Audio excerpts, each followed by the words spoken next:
got to tell you, that beginning it's so much cooler than I thought it was when we originally got the updated branding. We look like pretty we know what we're good. doing. I know. Fake it till you make it, right? Yeah, right. The right? question is Anyway. if we ever make it. One day, man, one day. Oh, so good morning, good afternoon, good evening, happy time zone, right? To do the formal welcome to the 425 show. We've got a fun, I don't think it'll be a really long stream by any stretch of the definition, but we have been doing a lot of work on enter permissions management.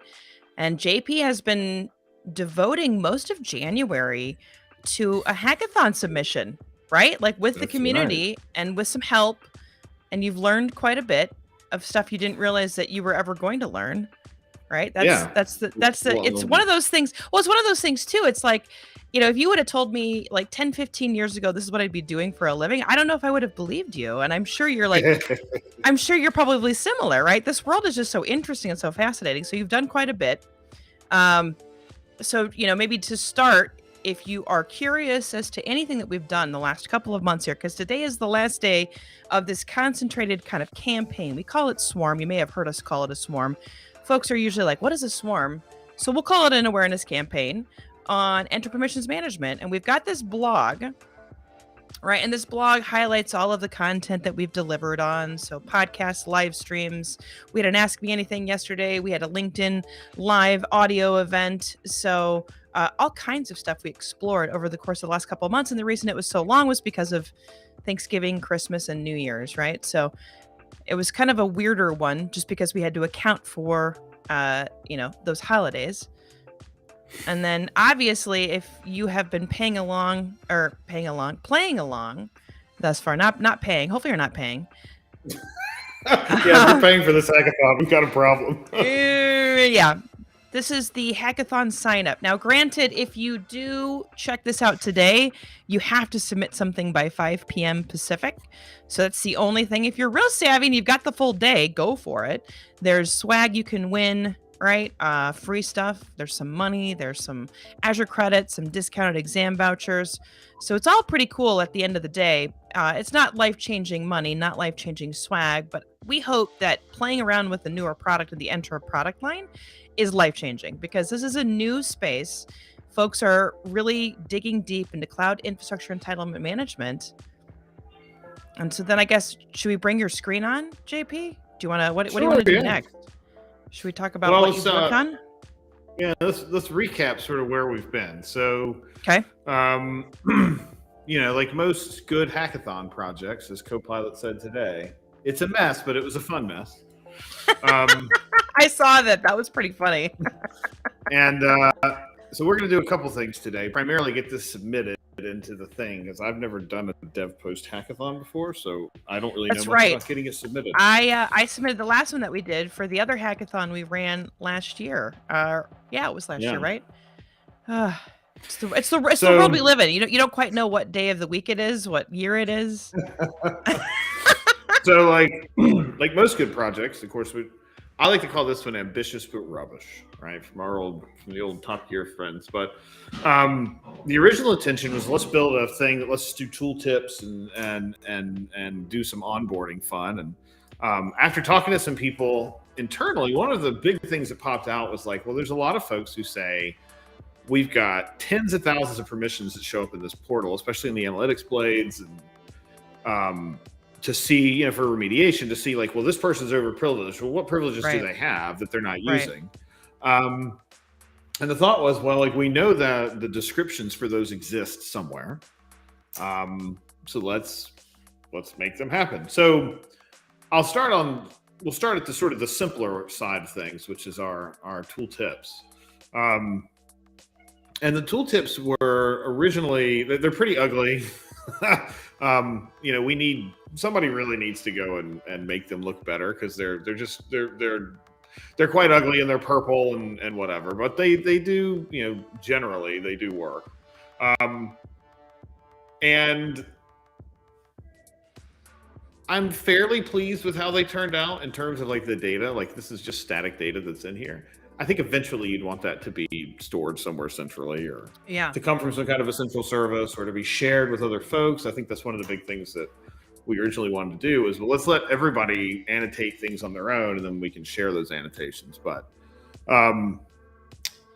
the other thing is the permissions thing, which I think is a little bit more interesting. And so, and we've got a link to this. We have a link to this repository, or at least we did. Let me add one here. And we ended up calling this EPM Genius, which is, I'd say, probably,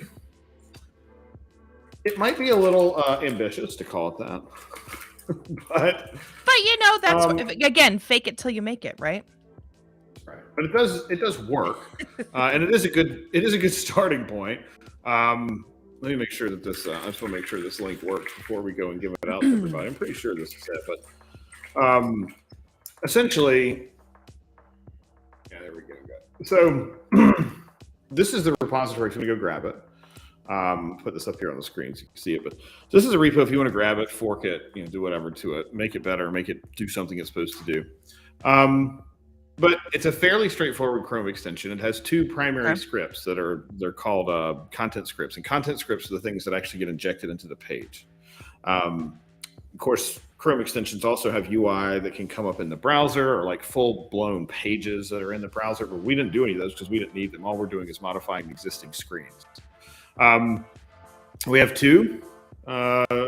We have the third one, which is JMES path, which is for querying JSON. We'll get to that in a minute. So our primary one is content. Content loads on every page, and content gives you Clippy down there in the corner, and content handles attaching the tooltips to items based on the data that's up here in this array. So we have our selectors. So these are CSS selectors that help us find different things in the pages themselves. And then we have the content that we want to show up, and then which direction, or from which direction, the tooltip should show up. So let me refresh this page here. Now we got all the code loaded and whatever.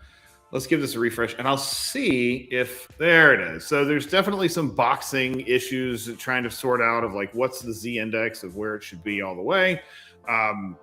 But, nonetheless, programmatically, at least we're there. Like, it needs a designer's touch. I'm no designer. It needs a designer's touch. Weren't you always a back end guy? Not to, and I feel like that's like the worst way to describe it, but you were you were the server side coder. Maybe that's the best way. I don't know. Yeah. Server side. I am much more at home. Building in like back end languages, like front end, and like making things look pretty. Like, and it's awful because I'm very particular about how I want things to look, but I'm also somewhat incapable of making them look that way. So got it. unless you have a ridiculous amount of time and a ton of Google fooing or searching, so yeah. So we've got two main selectors. One selector is for the data collectors item. We've got another selector for creating your configuration. And if we look in here, like these are the two that we had. So this one is doing a selector on data sources, data collectors is the href. That gives us our tab up in the corner. And then create configuration. This is on the area label. And area is a bunch of accessibility stuff. But nonetheless, it's a selector that works. And then we've got, configure your data collectors. And that's the content that's being injected into that tooltip. Now, I made them purple so I could see them. But like I said, there's definitely some boxing issues that come up. So, where should this go? Now, of course, this is also intended for initial onboarding. And so in some cases, it's sort of like, well, you wouldn't have any of these tables down here. But one thing I learned a lot looking through this is like, Chrome extensions are super, like, they're painful because they're so finicky, especially when you're modifying somebody else's site. Because not only do you have to, understand how their site's being rendered, but like any sort of bugs or anything that they have, you're now sort of subject to, and they can fix it at any time. So I'd say it's, I don't think I'll be going into Chrome business full time, Chrome extension business full time. You're not? No, I don't think so. It's like this one, connect environments to EPM, that's great. Content works, but it's behind all these other things. And so bringing that forward and just Z indexes and like making that work is just kind of a pain. And that's really that really requires someone who has I'd say a better grip on the Z index context model, which I learned a lot about, but it's just all, we need a designer. So that's fine, whatever. I think the thing that's actually really interesting is in the analytics screens, and that's this RBAC info.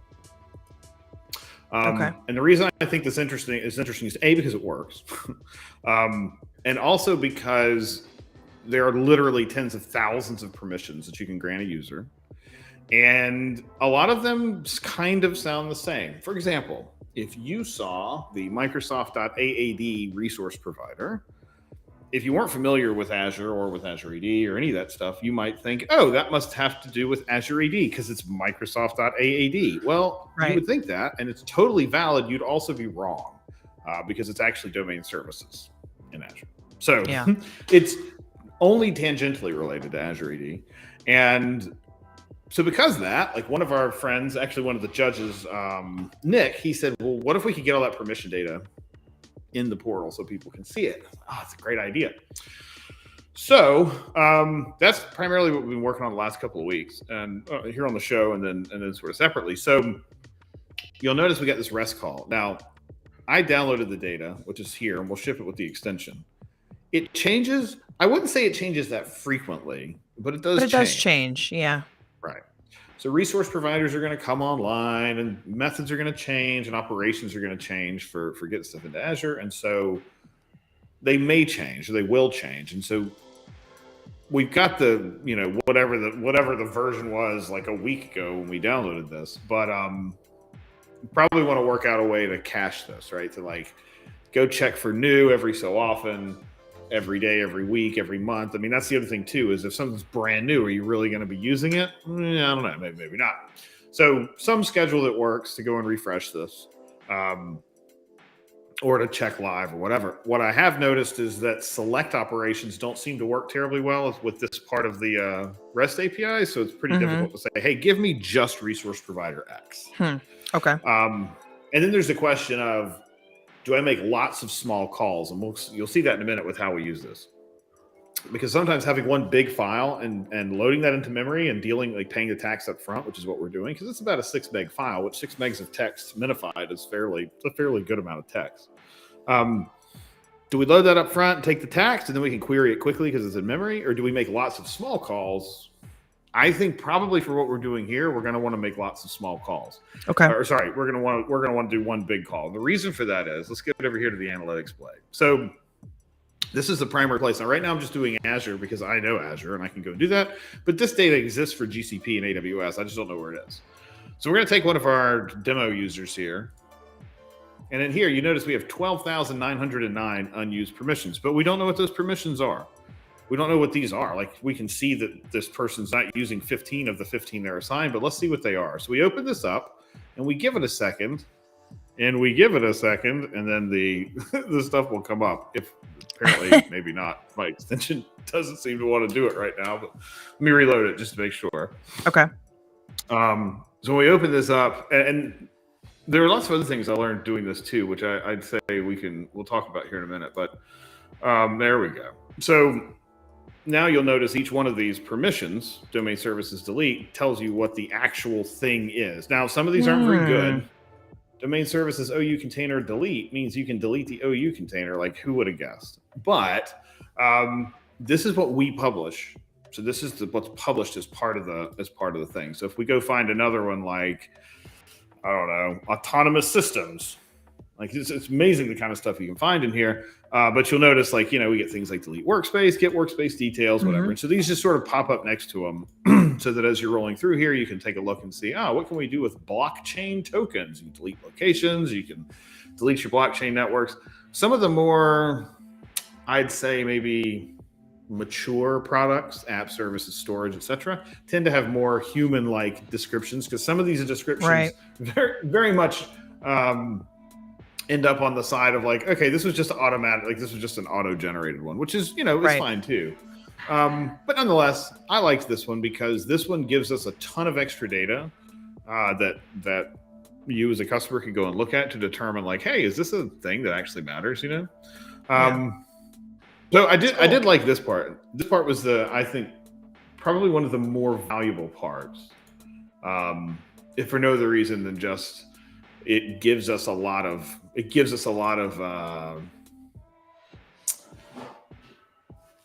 it gives us a lot of context when we're looking through these permissions as to what they actually are. And of course, like in compute, which is a very mature one, we see things like, oh, this is going to give us the available sizes for creating and updating VMs and availability sets. Like that's most likely a person wrote that. Like that's a very much like a human friendly description. And so all these come out of this giant 6 meg JSON file. And so, and this is coming into the RBAC info JavaScript. So if we look at the Chrome extension manifest with these content scripts, this is how the stuff gets injected in. You can inject JavaScript, you can inject CSS as well. And it's just an array of these objects. So this first one says that whenever we're on a site that ends in .cloudmax.io at any path, or we're on localhost, which we'd probably want to get rid of this because we're not doing anything local, inject both of these. And so Chrome will take those and inject them into the page. And in this case, it's going to do it everywhere in Cloud Docs or EPM. But the other object we have in our array is for the permissions. And for this, we need JMES path. So that's one that we included. That's JMES path is an external library. So we had to get a copy of it from GitHub and put it in here. And that's for querying JSON. And then the RBAC info is the one that actually does all the parsing to find the things.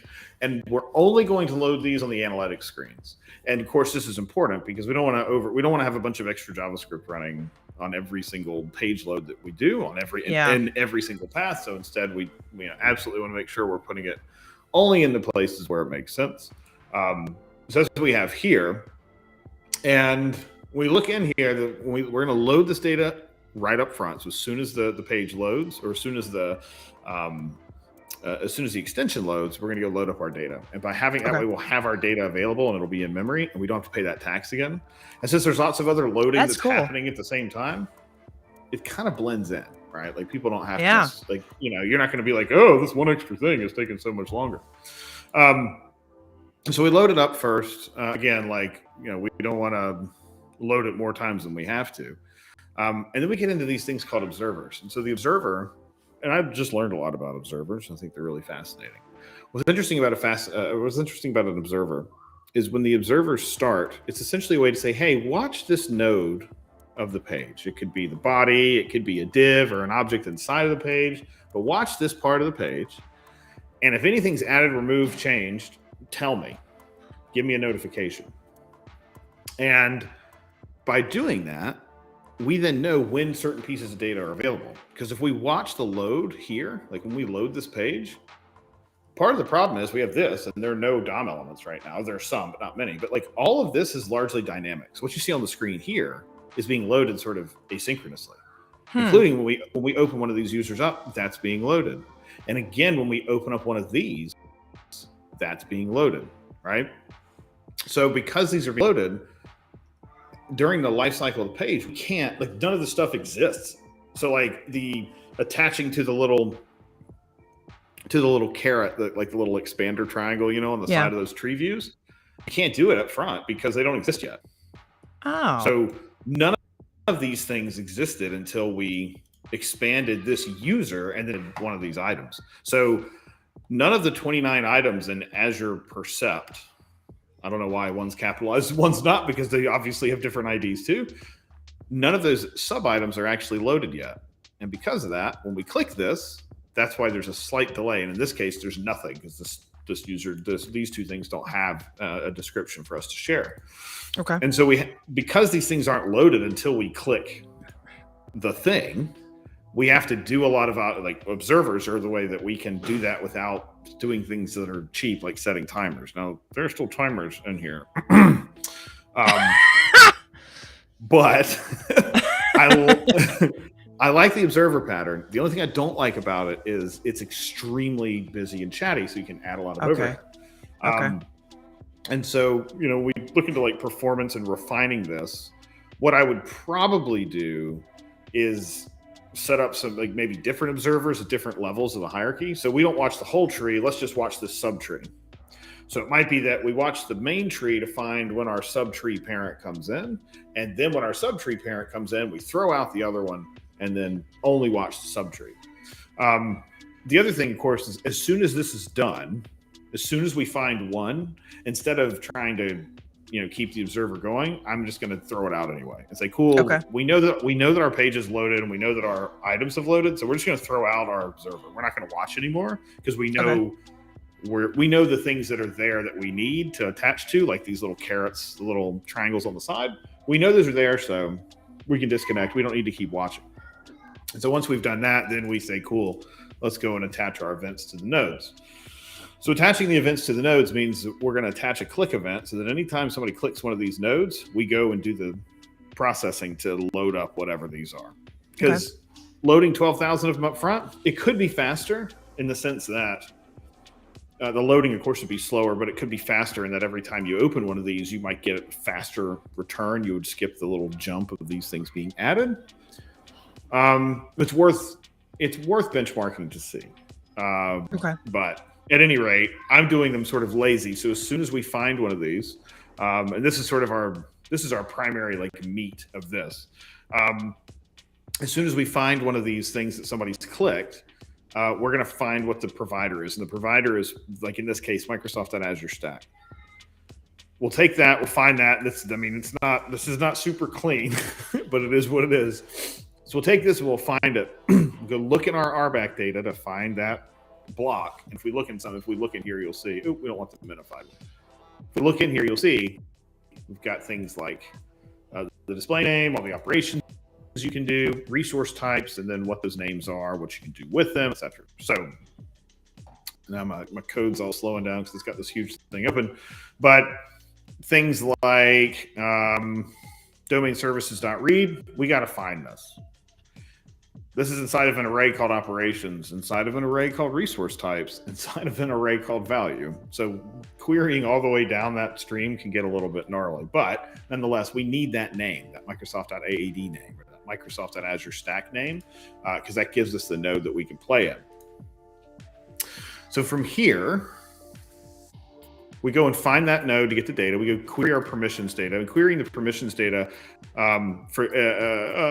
up front is just to make sure that it even exists. So if it doesn't exist, then we'll just exit because it doesn't exist, so who cares?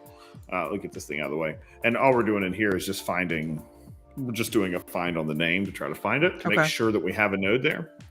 And then now we've got one of these timeouts. Like, I don't like the timeouts because they're gnarly and they're not even guaranteed to work.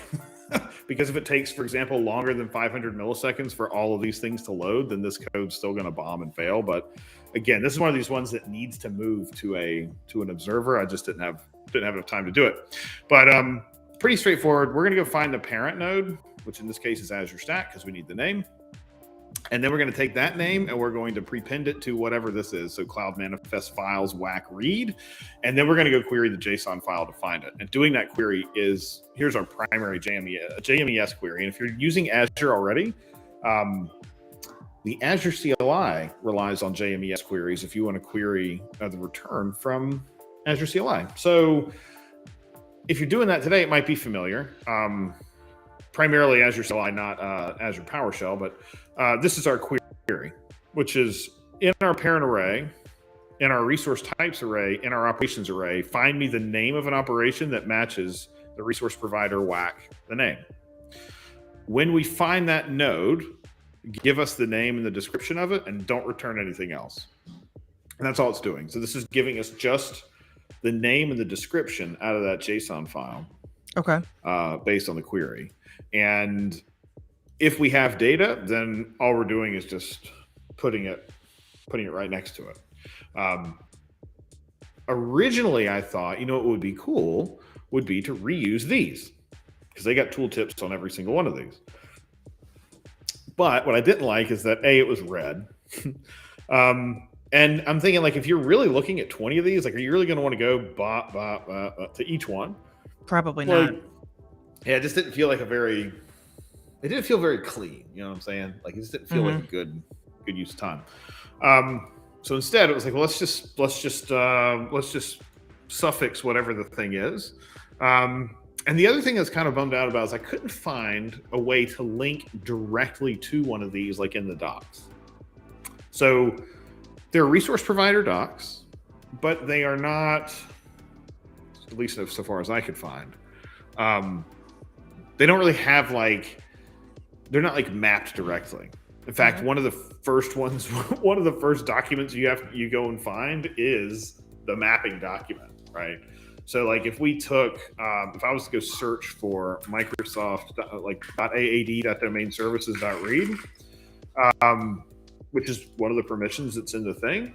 If we go and search for that, it's like, cool, here's the domain services thing. But like that specific, like the API doc for that specific thing doesn't actually seem to be, I couldn't really like find a good place for it that was predictable enough in the URL. That's not to say that we couldn't do it. I just don't think that it's necessarily like, it might just take some more sort of digging around to figure that out. Because I do think it would be really cool to be able to link directly to it. So if you wanted to come and see, you could see like, oh, this is what it's doing. This is what it's doing. I think where it gets difficult is some of these are nested. Yeah. So you've got, for domain services, you may also have metrics. So you're going to have your metric definition, but the metric definition is defined inside the Microsoft Insights provider because it's, Azure Monitor, Azure Metrics, whatever. Okay. So it's a little messy, but it'd be a cool improvement, I think, would be to go off and look. So I left the code in for if someone really wants to try doing the tooltip, the little red one, which of course it's SVG, so we could change the color pretty easily. But if somebody wanted to try using the tooltip, they could. I didn't really like it. And then of course we got our observer. So this is sort of the primary today. Like this is what we got to submit today. Got a little README so we can talk about it. So, I mean, more than anything, I need to add some stuff here. And we'll just make this our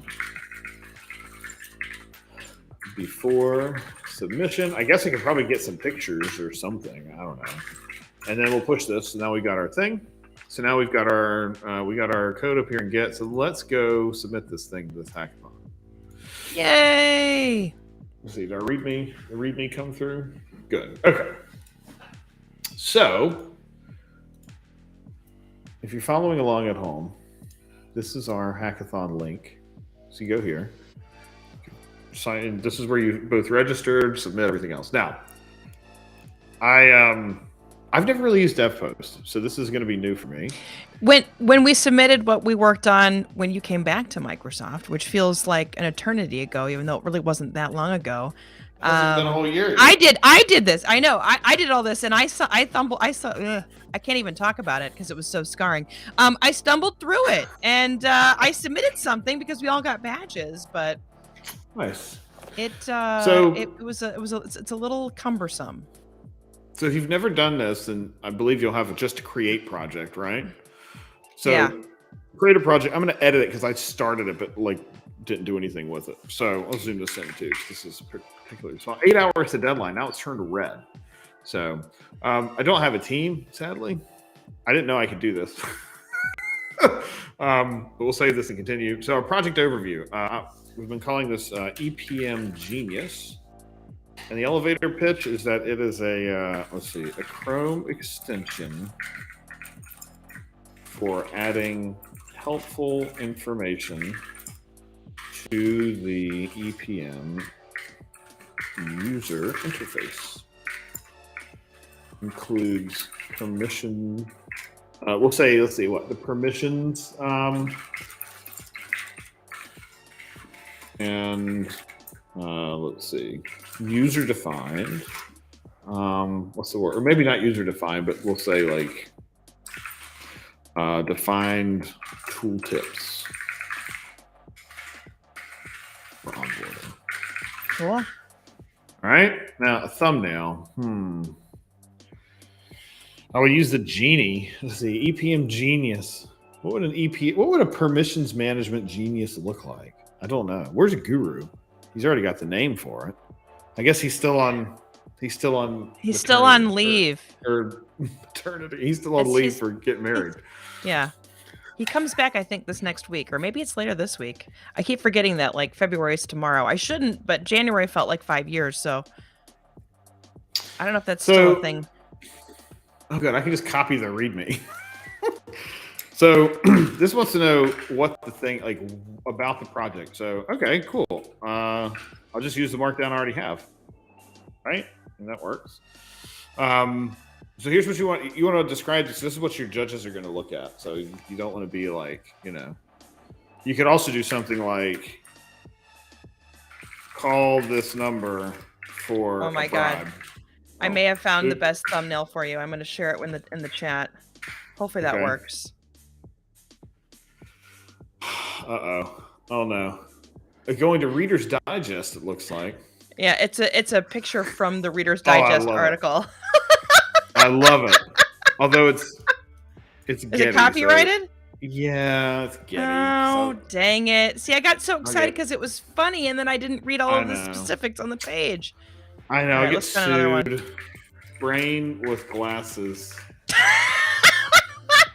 What'd you do today? Well, we figured out the right thumbnail to use for our hackathon project. Well, my kids have a book called The Brain. The brain's kind of a big deal, and it's got some great pictures in it about the brain. All right, let's do one of those would work. The brain that looks really cute, that's drawn, that's like doing the thumbs up. That was kind of a fun one. Well, these are all Creative Commons, so we should be able to use one of these safely. I kind of like this guy because that's sort of how I would feel if I'm trying to explain what permissions management is to someone who isn't in this industry. There you go. Do it. This guy, Eric Perrin, synesthesia glasses, nice.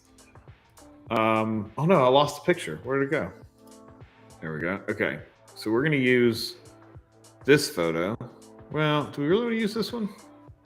I don't know if I really want to use that one. You could do that weird one where like the person's kind of like coming in from what looks like it's pixelated underneath. This one? Yeah, that's kind of weird looking. This is kind of weird looking. Let's see. All right, so I'll save this image. I'll use this for my other one. This is the EPM genius. Maybe that's what we call it. This is the EPM genius. This is the person who is the EPM genius. I mean, everybody loves to talk about what's it called, like AI and whatever. This is it. We found. We found the EPM genius by searching pictures online. All right, let me go back then, and let's edit the thumbnail, and we'll use. No, although that would be a great one to use. Here we go. This one. Bam! That looks good. Nice. I kind of like that. Nice. This head should also be the thing that shows up in the browser, I think. Okay. Oh no, it didn't save it. That's cool. I can use my. We can go back and get it from here again. Okay. And then I guess maybe we'll put a screenshot or two in there, like just for good measure. Seems like a good idea, right? So built with pure JavaScript. I mean, it's just JavaScript. And let's see if JMES is in there. Okay. Let's see. What did we use? VS Code. Did use VS Code. What else? Anything else we use here? GitHub. Yeah, let's do it. All right. And if you want to try it out, you can go to here. You know, that's one thing I'm not quite sure about is I actually don't know what the last step is to publish. That, I think we should do that. If I'm being quite honest, I think we should publish it. What do you mean? When you say publish, what do you mean publish? How to publish a Chrome extension. Oh. To Edge. How do I get it in the Microsoft Store? Because I don't have Chrome. I don't particularly like Chrome. I used to until Edge came out, and Edge got better, right? So yeah, I mean, I'm not even afraid to say that because Chrome was so baked into my, Gmail, Google, Android world, So, but Edge grew up, and Edge is awesome. Okay, so I'm gonna get signed in. This is just a little distraction. So, but I think it'd be cool if we could actually give them a link to install the extension. Rock on, that would be awesome. That would be cool. So, whatever. Oh. Can you just publish it, or does somebody have to review it before it gets published? I don't know. You don't know. We'll see. I published a Chrome extension quite literally years and years ago, and all it was fixing someone else's that was broken because they had abandoned it, and the there was like a weather thing, and the weather stuff, the weather provider they were using wasn't working. So I was like, oh well, like, you know, can I fix this and be done? Oh my God, you've got to be joking with me right now. Please don't tell me this is true. Partner Center? Come on now. The Edge add-on, see developer registration. I'm gonna hold my tongue. Yeah, I was gonna say I almost feel like somebody's got to approve it. And watch, I bet you that's manual. So I bet you maybe I'm wrong. It feels I'd love to be wrong. extremely. It feels like Ridiculous. extremely lack of scale, an extreme lack of scale. But whatever. Okay, so while I'm waiting on this to log me in, I need to zip up our thing. Okay. Thanks for following, Roxana Jalba. I hope I pronounced that correctly. I have still not learned my lesson that I should not be pronouncing online internet names. So I've certainly gotten burned by that a couple times. I have two. I always say join, follow me on Twitter and LinkedIn and make fun of me in a private DM and tell me how to say your name really. Because I don't know. And it's like one of those things where I just feel like a dope when I look at some of these names. Okay, I'm going to I've put in my address, so I'm going to do that on another browser window. You're not going to do that live? What? I mean, I know. It honestly probably doesn't matter. It's not like it's hard to figure out where somebody lives. But... Christos, when we were doing the decentralized identity work last January, actually, we did a couple of things where he had to sign up for a free trial or for something. He required a credit card, and he started like broadcasting it partially on the screen, and he's like, "Oh crap! Hello, this is live." So it's a great time to develop extensions for Microsoft. I feel like there's more to this page that's just not here, but it's not loading. maybe your pie hole's blocking it. Something doesn't seem right about it, but whatever. Okay, so we're here. So let me. Okay. We gotta go make a zip file. We need to make a zip. Let's see. Now, is that just you? Here's my I'm not a developer. I just play it on TV question. Do you just zip the whole entire like folders of everything you've done? I think so. Okay. All right. Pretty sure. I guess we'll see in no time here if you're doing it right. I think you have to have a manifest at the root, and then that's the relative sort of root of your whole thing. So I don't know. Let's see if it works. It's not a very big. Oh, it is probably a big package because it's going to be like 6.5 megs, which isn't like big, but much larger than. Okay, cool. Current package has been verified. Okay, cool. So, continue. What a strange next button. Public, cool. 241 markets. I mean, I guess it's all in English, but category. Productivity. Yeah, why not? Okay. A valid, let's see, access, collect, or transmit personal information. It does not, at least not right now. But if it does require a privacy policy, I happen to have one. Look at you. Although I think I may have taken some stuff down, so this might not resolve right now, but whatever. That's okay. I can always come back. I can always put it back up. Do you want to just double check it? Check it. Try it. Oh, mature content. No, it doesn't have mature content. Although that would be in. We don't know that. It's like remember the Talk Like a Pirate Day? It's drop the F-bomb on the EPM portal day. EPM after dark. Oh. Okay. He's a PG-13 rating. Okay. English. Oh no, it's incomplete. Why is it incomplete? Edit details. Okay. This is for the this extension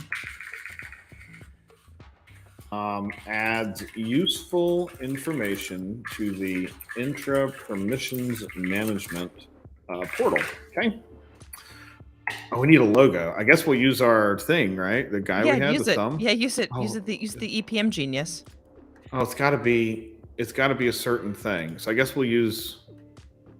Yo, what is up with this? Why won't it let me use my images? All files. There we go. Open. It's got to be a ping. Okay. EPM. Okay. Do intra permissions management. Yeah, and then maybe do permissions as its own thing and management as its own thing. I do that a lot with the tags. Do Kim? Or no, hey, you can only do 7. Never mind. Okay, I was getting ready to be like multi-cloud Kim. All right, this is enough, I think. Okay, so I need a logo. Yeah. That's the minimum I gotta have is a 300 by 300 logo. So let's go take this thing here. Where is it? Where is our head? Actually, I think this might be an even better logo, although it's probably copyrighted. Where's our head that we just had? Let's look at downloads. Now, I need something I can edit this with. I would usually edit this in paint.net, but sadly there's no paint.net in on Mac. So what should I use to edit this? I need 300 by 300. I don't even know. Yeah, I don't even know. It's been a while since I've done something like this on a Mac. Oh, wait a minute. My Mac skills are pretty lackluster too. Okay, I have a Mac. This might work. 300 by 300. Ooh. 300 by 300. And I'll just move it over a little bit so we capture the essence. And then of the EPM genius. That's right. How do can I just copy that to a new one? Oh, try it. New from clipboard. Look at that. Oh, gotta make sure we save it as a ping though, because Lord knows we can't not use a ping. See, I always said PNG, but I like ping better. I mean, I think either of them work. Okay. EPM genius head. Okay. We should probably put these images up in the thing. In the repo too, or whatever. Okay, so there's our genius head. Oh, so that's what shows up there. Okay, whatever, cool. Let's see. Come on. Whatever. I'm sure it worked. Oh no, there it is. Okay, save. Okay, save it up. Uh-oh. What other folder? What else are you missing? This is taken for your package manifest. Let's see. Maybe it hadn't finished processing this yet. That's kind of what I'm wondering. Try it again. Let's try again.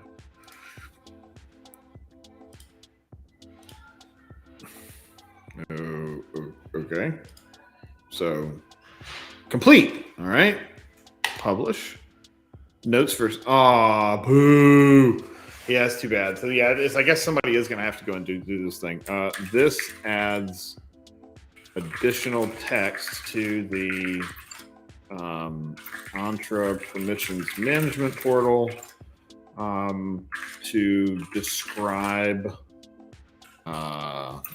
onboarding steps and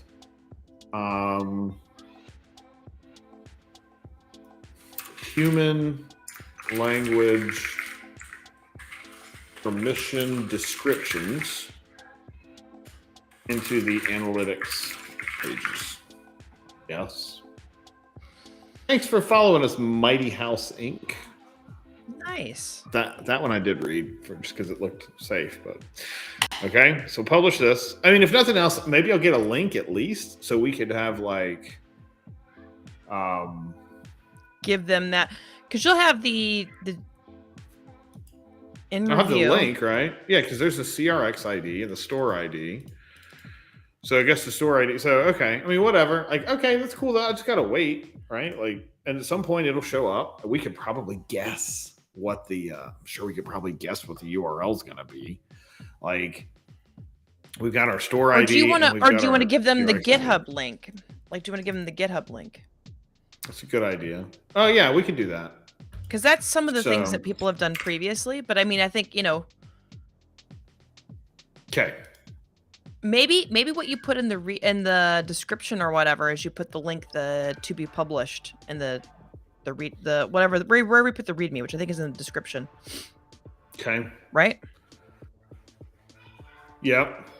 Let's see. I'll do this.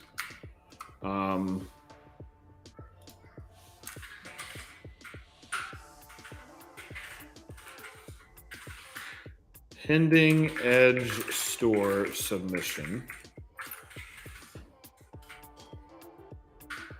This is interesting. I've never built a Chrome extension. I feel like there might be I don't know.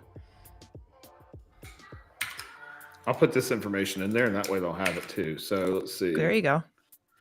The store ID will be that, and the CRX ID is that way. At least somebody can go look at it later, right? Yeah.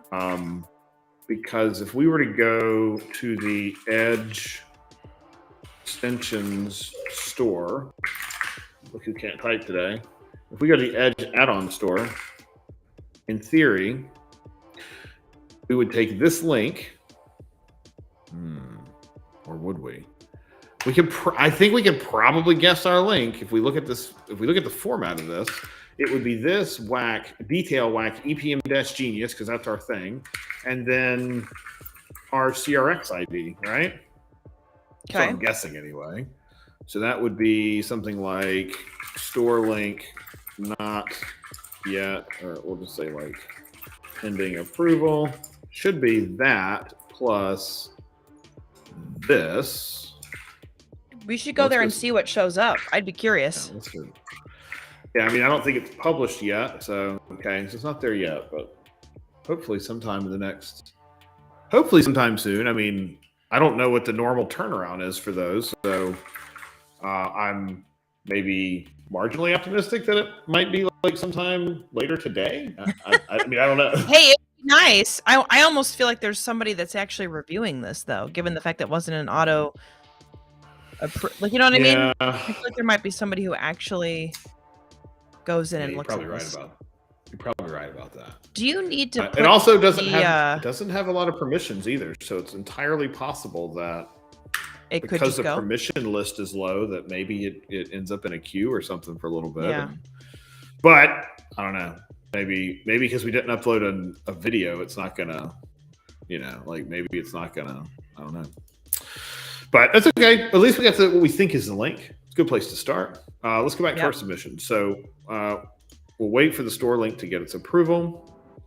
We got our stuff there. An image gallery. So I guess we can go to let's go to the EPM portal itself, and we'll go grab we could grab an image of it. Yeah. Yeah, let's do it. Looks like you can do JPEG and ping. Cool. All right. So let's take a screenshot of this here. Cool. I wish you could like paste into that, because now I got to go what is it? Save it somewhere. Yeah. You got to paste. Don't want to open. New from clipboard. Cool. I mean, just how many steps is this? Like, Windows definitely wins here. Yeah. Okay, so we got our screenshot. It's a ping, so hopefully it'll take it. 3:2 ratio. I think we can do that. No, not that one. EPM screenshot. Upload. Cool. Shows the extra, or let's see.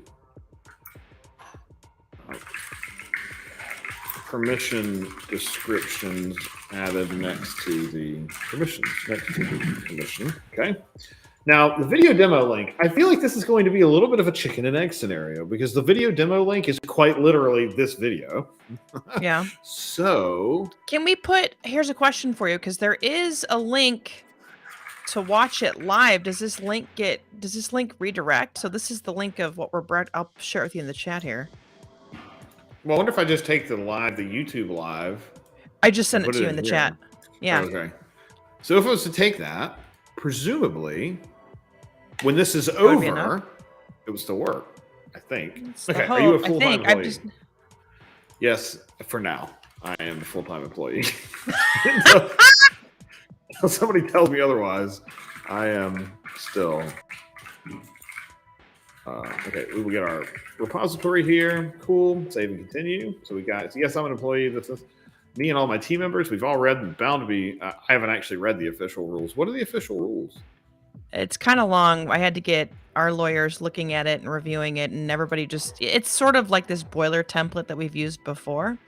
Once so they had some. We know where it's going. Yeah, and it's one of those things we had to look at, the current state of affairs and figure out, which countries could participate, which couldn't. So that was the gist of it. But everything else jived and matched up to what we had done previously.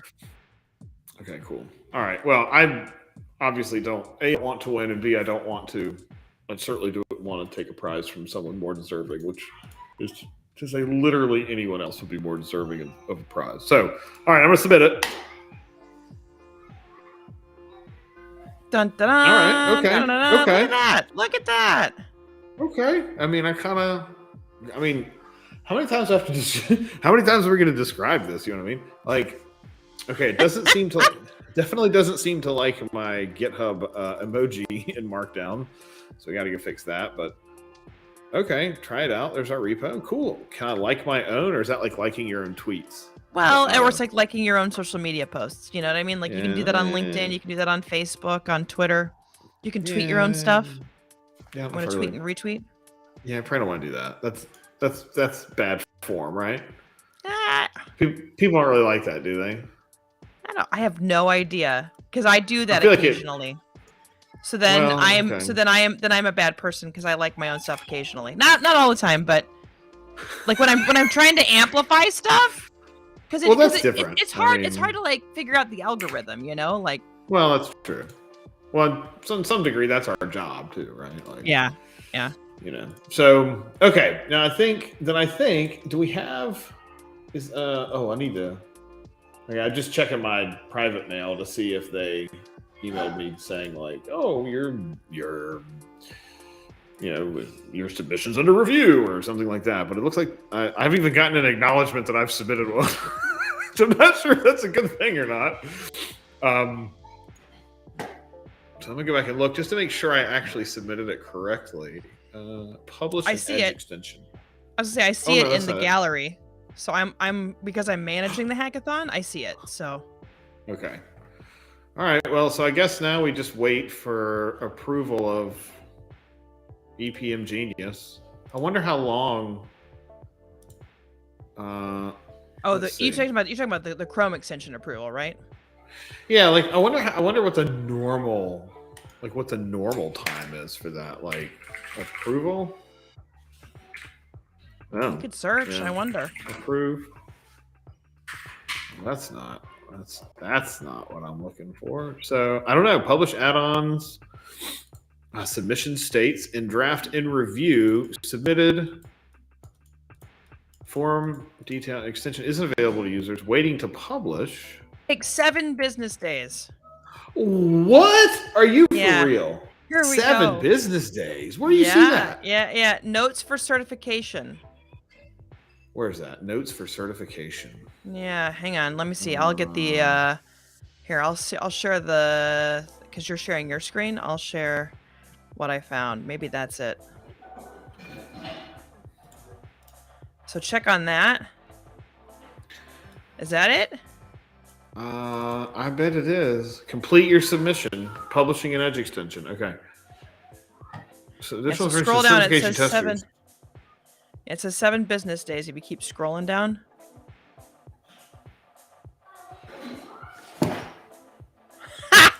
Sorry, it will not be done today, but that's okay. This is why we need the.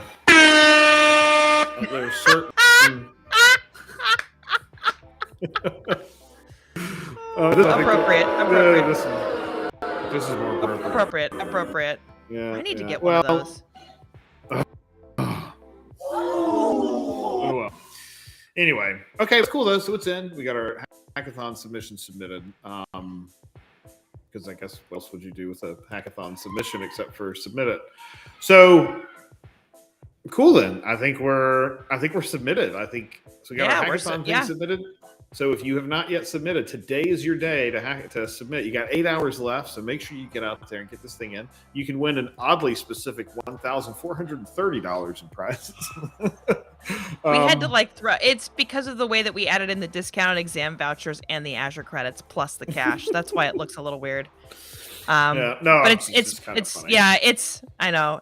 Again, it's not life-changing money, but I think the idea of getting into this space is interesting because it's still it's a term that was defined, like cloud infrastructure entitlement management was defined in 2019.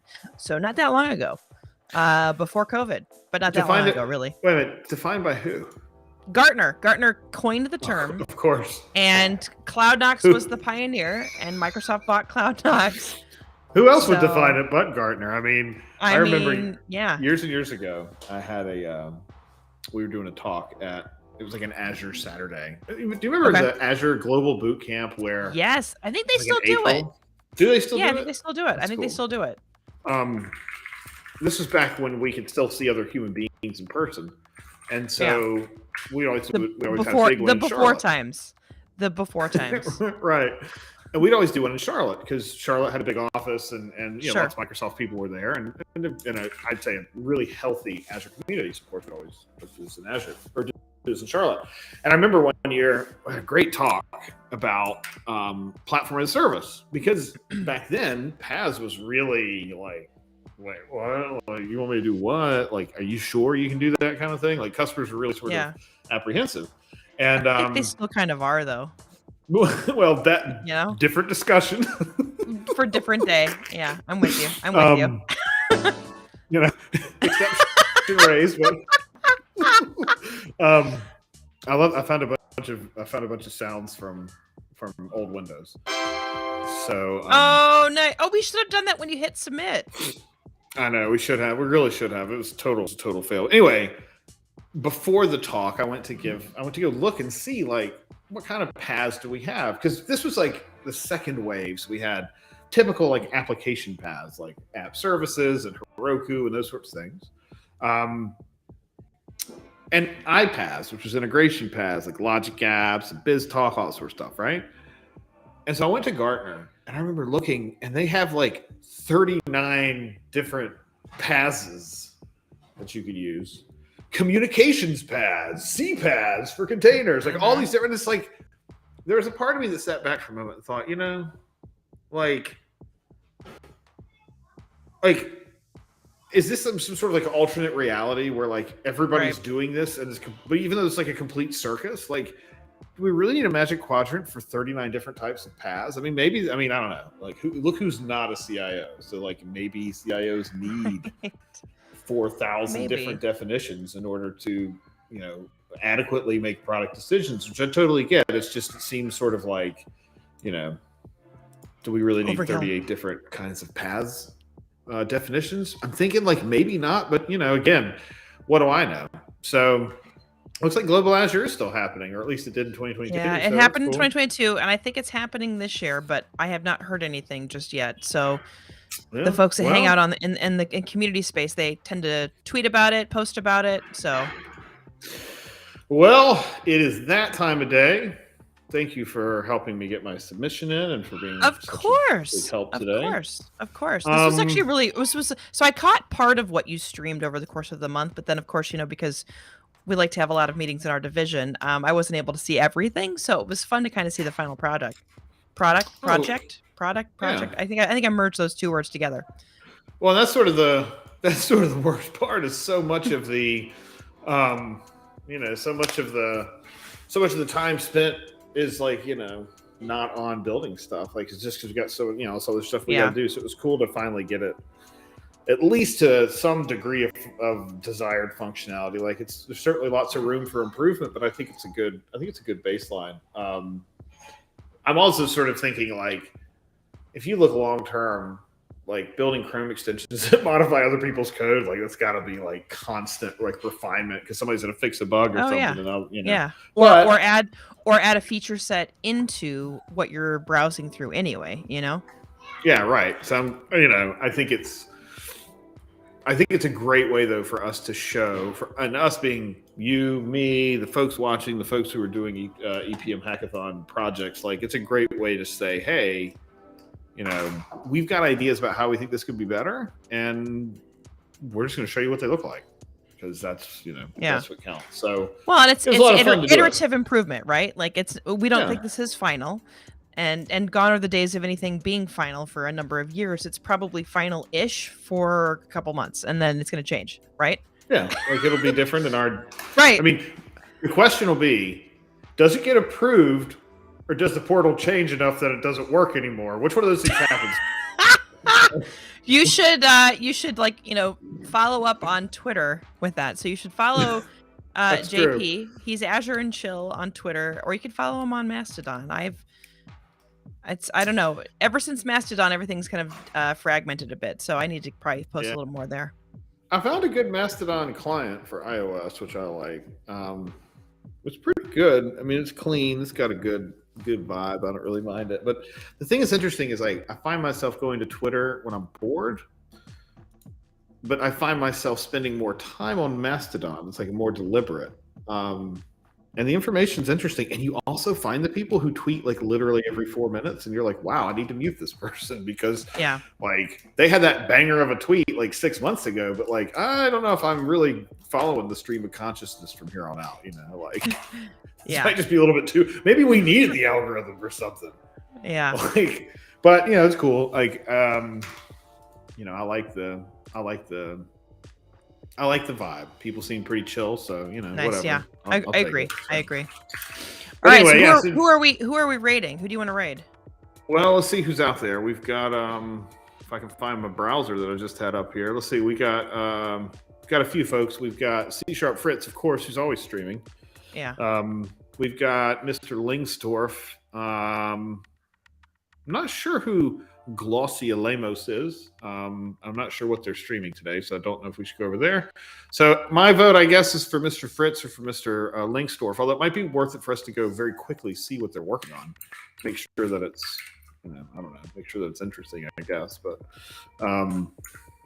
Jay Links, I know he does a lot of like JavaScript style stuff.